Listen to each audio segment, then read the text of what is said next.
엘리야가 거기서 떠나 사밧의 아들 엘리사를 만나니 그가 12 겨리소를 앞세우고 밭을 가는데 자기는 12째 겨리소와 함께 있더라. 엘리야가 그리로 건너가서 겉옷을 그의 위에 던졌더니 그가 소를 버리고 엘리야에게로 달려가서 이르되 청하건대 나를 내 부모와 입맞추게 하소서. 그리한 후에 내가 당신을 따르리이다. 엘리야가 그에게 이르되 돌아가라. 내가 내게 어떻게 행하였느냐 하니라. 엘리사가 그를 떠나 돌아가서 한 겨리소를 가져다가 잡고 소의 기구를 불살라 그 고기를 삶아 백성에게 주어 먹게 하고 일어나 엘리야를 따르며 수종 들었더라. 아멘.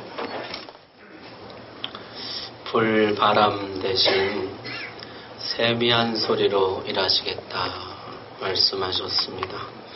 하사엘, 예후, 엘리사 그리고 바알에게 무릎 꿇지 않은 7,000명의 용사들 한 사람 한 사람 세워서 온 세상에 하나님의 용사들로 가득하게 하시겠다 말씀하셨습니다.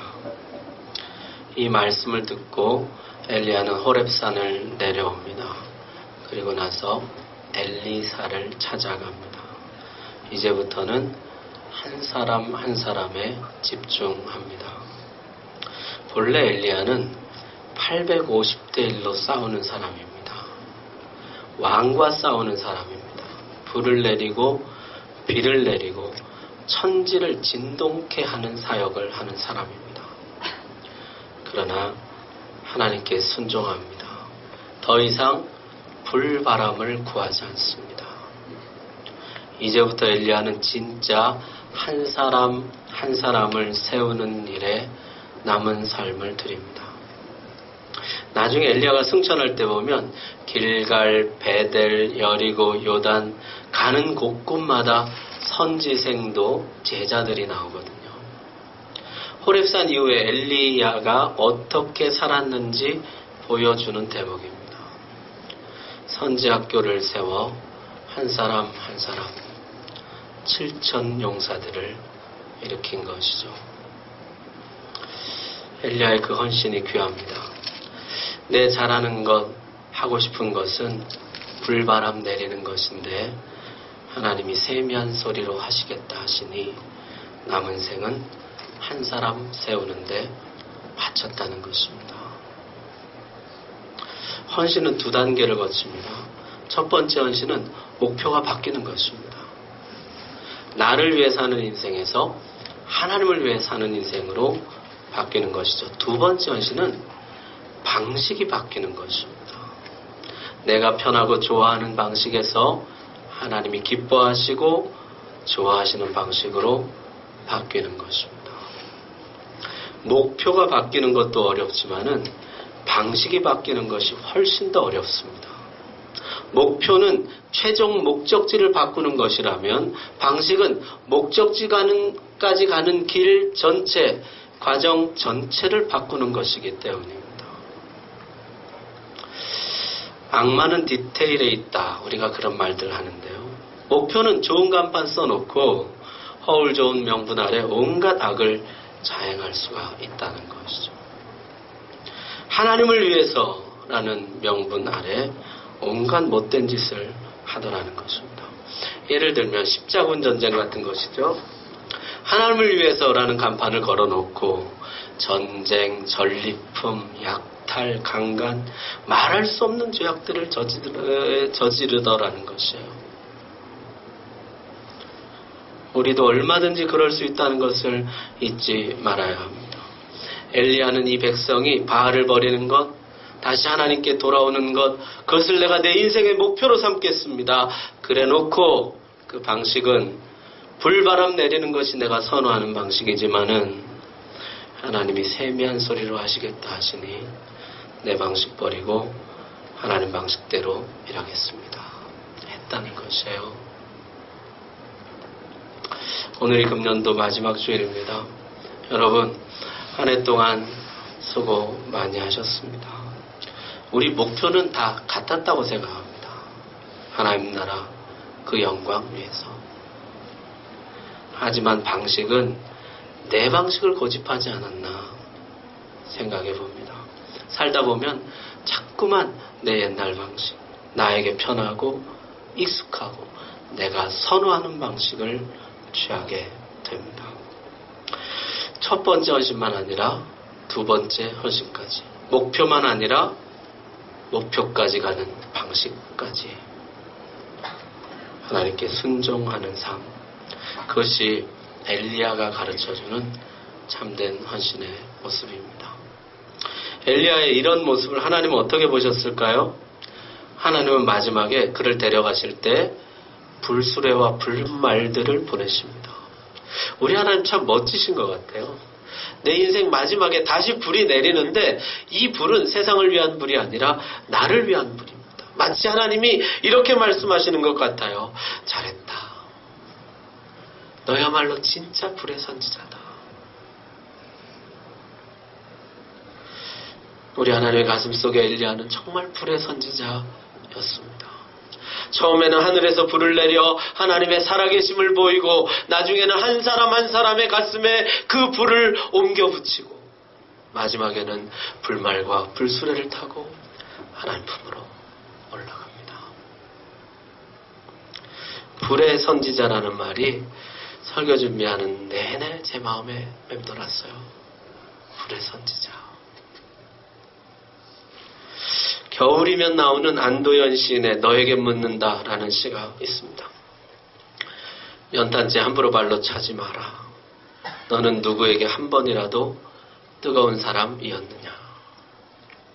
여러분, 금년 안에 여러분 뜨거운 사람이었습니까? 여러분 가슴에 있는 하나님의 불이 막 옆 사람에게 옮겨붙고 그러셨습니까? 여러분 가정에 여러분 가슴 속에 있는 그 불이 옮겨 붙었습니까? 가슴이 식어진 사람들 다시 활활 불타오르도록 내 가슴 속에 있는 불 옮겨 주었습니까? 하나님이 마지막 불수레와 불말들을 보내주실 때까지 뜨거운 불의 선지자, 뜨거운 불의 사랑, 불꽃 같은 인생, 그렇게 복된 인생 사시기를 주의 이름으로 축복합니다. 자, 엘리야가 떠나고 난 뒤 하나님의 사역은 끝이 났을까요? 아닙니다. 좋은 제자를 길러냈습니다. 청출어람 청어람 스승을 능가하는 제자 엘리사를 남겼다는 것이에요. 이 엘리사는요, 등장부터 예사롭지 않습니다. 엘리야가 엘리사를 찾아갔더니 엘리사가 12겨릿소, 소 12쌍, 24마리를 앞세워서 밭을 갈고 있더라는 거예요. 여러분, 지금 3년 만에 비가 왔습니다. 이 기회를 놓치지 않으려고 엘리사가 얼마나 열심히 일을 하는지요. 소 12겨리를 몰면서 쉬지 않고 일을 하더라는 거예요. 여러분, 이렇게 한번 일해 보신 적 있습니까? 하나님 주신 기회를 놓치지 않으려고 24시간 코피 터지도록 24시간이 모자라서 혼신의 힘을 다해 쏟아부은 적이 있습니까? 사람이 참 묘해요. 비만 오면 열심히 일해야지. 지금 비가 안 와서 그렇지 비만 오기만 와 내가 죽도록 일해야지. 비 오잖아요. 그럼 이제 가면 끝났겠지. 비 계속 오겠지. 일 안 해요. 사람이 그렇다고요. 근데 이 엘리사가요, 열심히 일하는 거예요. 3년 만에 비가 왔는데 정말 혼신의 힘을 다해서 일을 하는 거예요. 뒤에 가면요, 이거 다 백성들 나눠줍니다. 3년간 가뭄에 백성들이 고통당하는 것을 봤어요. 그러다가 비가 내리자 쉬지 않고 일했다는 것이에요. 엘리야도 불인데 여기는 또 다른 불이에요. 엘리야도 열심히 특심한데 여기는 더 특심해요. 엘리야가 그를 향해 겉옷을 던졌습니다. 옷은 신분의 상징이죠. 내 뒤를 이어 하나님의 선지자가 되라는 소명, 이었습니다. 엘리사는 즉시 소를 버리고 엘리야에게 달려갔습니다. 그리고 말하기를 나를 내 부모와 입맞추게 하소서. 엘리사는 직감했습니다. 다시는 부모님을 못 볼지 모른다. 다시는 집에 돌아오지 못할지 모른다. 당시 선지자는요, 죽음을 각오하지 않으면 할 수 없는 일이에요. 왕에게 죽을지 백성들에게 죽을지 몰라요. 엘리사는 집으로 와서 부모님께 작별 인사를 드렸습니다. 그리고는 소 한 결이 2마리를 잡고 소의 기구를 불살라서 고기를 삶아 백성들에게 나눠주었습니다. 백성들에게 주는 마지막 양식이에요. 이제부터는 육의 양식이 아니라 영의 양식을 주게 될 것입니다. 그리고 일어나 엘리야를 따라 나섭니다. 여기 백성들에게 마지막 양식을 주는 장면이 매우 인상적이에요. 자기 소의 기구를 불사릅니다. 돌아갈 수 있는 다리를 끊는 것이죠. 이제는 오직 영의 양식을 주는 인생을 살겠다는 강력한 의지의 표현입니다. 아일랜드의 콜럼바 선교사라는 분이 있는데요. 563년에 스코틀랜드로 복음을 전하러 갑니다. 그때 잘 안 되는 거예요. 그래서 이분이 어떻게 했냐면요, 자기가 타고 온 배를 불살랐습니다. 돌아가고 싶은 마음이 들까봐 스스로 퇴로를 끊는 것입니다. 두 마음을 품은 사람이 일을 이루는 법이 없습니다. 2마리 토끼를 쫓는 사람이 토끼를 잡는 법이 없습니다. 선지자도 하고 농사도 하고 그렇게는 못해요. 하나님도 섬기고 바알도 섬기고 그렇게는 안 됩니다. 엘리사는 온전한 헌신을 처음부터 드렸던 사람이에요. 처음 시작할 때부터 나는 돌아갈 길이 없습니다. 퇴로를 스스로 끊었던 사람이에요. 엘리야도 대단히 헌신하는 사람인데 엘리사 그에 못지않은 거예요. 나중에 엘리야가 승천할 때 엘리사가 끝까지 따라갑니다. 엘리야를 쓰신 것처럼 나도 써달라고 매달립니다. 엘리야가 올라가면서 겉옷을 던져요. 마치 처음 선지자로 부를 때 겉옷을 던진 것 같이 그때 던졌던 그 옷을 다시 엘리사에게 던집니다. 이제부터는 네가 하나님의 선지자다. 재밌는 것은요, 이 엘리사가 당신의 영감이 갑절이나 내게 있기를 원한다고 간구했는데요. 그렇게 기도했던 엘리사는 정말로 그렇게 쓰임받습니다. 성경에 엘리야의 기적이 7번 나오는데요. 엘리사의 기적이 정확하게 14번 나옵니다. 하나님은 무섭도록 정확하신 분이죠. 그런데 그 기적들이 이런 것들이에요. 여리고에 물이 안 좋아서 사람들과 가축들이 병이 나고 나무들이 열매 맺지 못했는데 그 물을 고쳐줬다든지, 가난한 과부의 집에 기름을 넘치게 해주었다든지, 무자했던 수냄 여인이 아이를 갖도록 축복해주고 그 아이가 죽자 다시 살려주었다든지, 선지 생도들이 모여 식사할 때 독초가 든 국의 독을 제거해서 선지 생도들이 먹을 수 있게 해주었다든지, 빌려온 도끼가 물에 빠지자 그 도끼를 떠오르게 해서 찾아주었다든지, 엘리사의 기적들은 하나같이 한 사람 한 사람을 돌보는 기적들입니다. 엘리사의 기적 중에 유명한 것이 나만 장군의 문둥병 고쳐주는 것이에요. 나만이 누구입니까? 적국 아람 나라의 군대 장관입니다. 아람은 이스라엘을 수없이 침략했던 나라예요. 잡아다가 죽여도 시원찮을 판에 불치병으로 알아서 죽어가는 사람을 살려줍니다. 나만 장군은 하나님을 섬기는 사람이 됩니다. 이방인이라 하더라도 적군이라 하더라도 7천 용사의 한 사람으로 보고 그를 품고 그를 세웠다는 것이에요. 엘리사의 가슴 속에 엘리야의 정신이 살아 있었다는 것입니다. 한 사람 세우는 것. 엘리야는 죽음을 보지 않고 승천합니다. 성경에 죽음을 보지 않고 승천한 사람 두 사람이에요. 에녹과 엘리야입니다. 두 사람은 죽음을 극복하는 법을 알려줍니다. 에녹은 하나님과 동행했습니다.